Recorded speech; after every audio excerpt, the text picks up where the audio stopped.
Chelsea 2, Bournemouth 1. Chelsea have in fact qualified for European football. What that is, whether Europa or Conference, we'll find out after the FA Cup final. But guys, the season is over. Welcome to the last match review of the 2023-2024 season. And I don't know how time has gone this quickly. It's been a roller coaster, it's been emotional. Yeah, I've just gotten back from my last trip to Stamford Bridge for this season and it was emotional, guys. I can't lie to you. Some tears were shed. It was completely and just everything that it should have been in terms of a send-off for Thiago Silva and his family.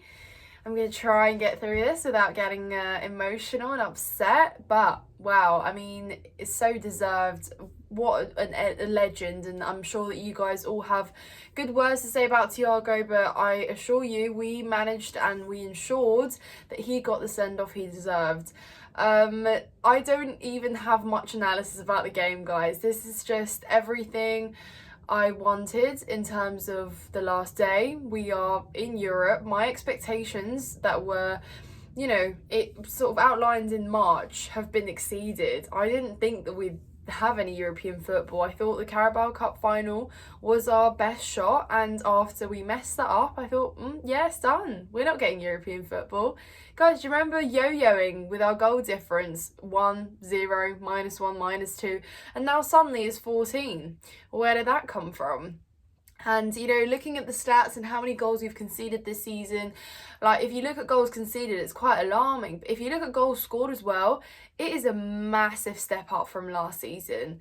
You know, we have been scoring goals. And I'll tell you what, it's because we've got, yes, Cole Palmer, absolutely, and what a signing he has been. But it's also because we have more creative players. We've got playmakers in the pitch. We've got players that have a forward way of thinking. And most of all, guys, we've had players that want to be at Chelsea this season. So, you know, if we're reflecting on that, then yeah, it's a big improvement. But I'm going to be doing a separate video on comparing this season to last season. So let's just talk about the Bournemouth game.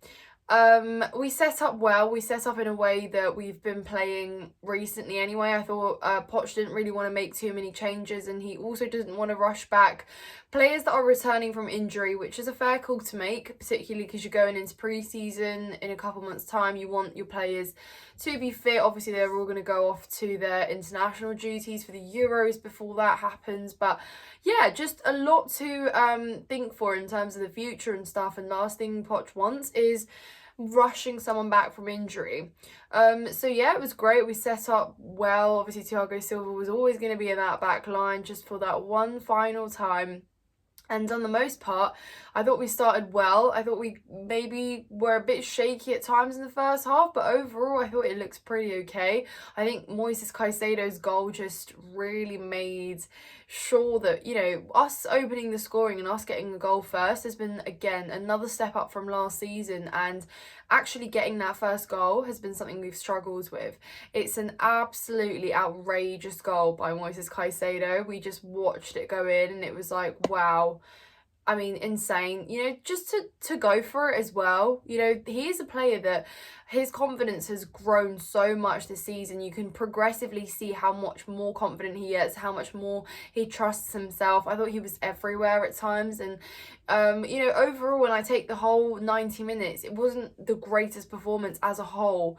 But there were good moments, if that makes sense. And again, in comparison to the games and some of the ways that we have played this season, it really was not bad, in my opinion. And also, again, like I said, because of the farewell and everything, I think that all just overshadowed my analysis of the game, and I'm viewing it as a good one.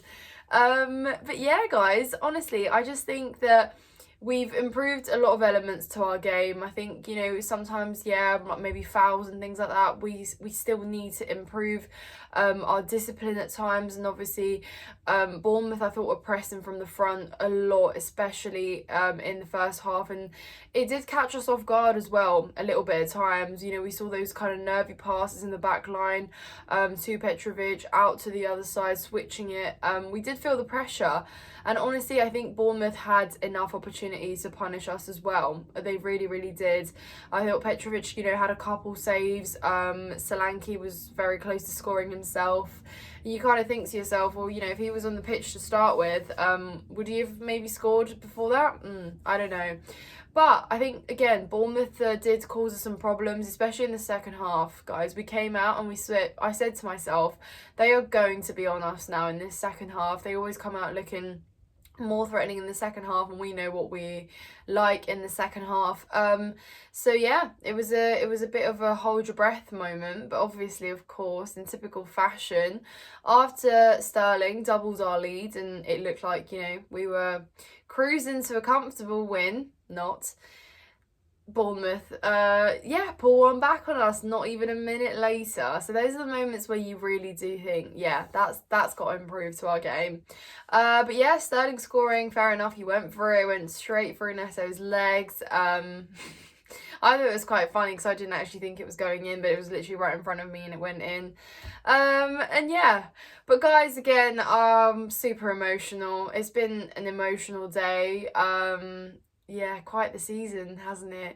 But honestly, Thiago and his family coming out, doing, you know, the lap around the stadium for the last time, and him saying goodbye and interacting with all the fans and the staff and coaches and players and all the players, the way they look at him and the way they treat Thiago is enough to tell you that he is one hell of a person. We love him and we only see kind of what he puts on the pitch, what he puts out on social media, how he's in training, but those players have literally basically been with him every day. Like the staff there, they spend so much time with him, and imagine if we feel the way we do about him, how they feel.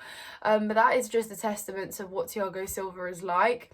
He has been incredible, such a good presence, such a special player to have in your team, lifting us all the time through the bad and worst. I think Thiago has really gone through the emotions. He's really suffered when we have, he's been happy when we have, he's been literally here through the highs and lows, and that's why I never for once jumped or hopped onto the bandwagon that Thiago Silva was slow this season, that he had some poor moments and that he shouldn't have been starting. Never. Thiago Silva, to be doing it at this age, to come to the Premier League on a free, after trying to win the Champions League with PSG, to winning it with Chelsea. Guys, I'm pretty sure that was a bit of a rap. Spitting a few bars there, accidentally rhyming things. But yeah, again, like, I just lost my thought. I haven't even had a single drink today, guys, and I just feel crazy with emotions. But yeah, it's crazy to think how much of an impact someone like Silva has had on the team, on us as fans, and he's really left something special behind him. I know he's going to be back. He's said that very openly. He's promised us. So, Thiago, we expect you back, mate. He'll be back in some sort of maybe managerial role. But, you know, that is going to be such a big welcome. Who better than someone who knows exactly what Chelsea stands for? Someone who's played for the shirt and exceeded and excelled in everything he's done, above and beyond in every shape and form. Never questioned his loyalty, never questioned whether something he did was sincere or not. Yeah, truly incredible. So yeah, I just wanted to end that on a high. And also, guys, to tell you guys a big, very big thank you for supporting me this season. It's basically now a year since I launched Nina's Chelsea Corner. It's been quite the journey, guys, I must say, and I've enjoyed every bit of it. I'm so grateful to all of you who have supported, commented, interacted, watched, said hello to me at a game or just anything. It's been so amazing, and I'm grateful. Obviously stick around. There will be some good things coming up. I'm obviously going to do a live stream at some point this week, so stay tuned for that, so we can talk and you know, deliberate on all the things that have happened this season. And obviously once we find out what European football we play, we can talk about that too. But again, if you haven't subscribed to the channel and you're new and you've just found it, then please do subscribe if you've enjoyed what you've seen. Hit the like button, comment your thoughts as always, and it's a wrap. Thank you so much for watching.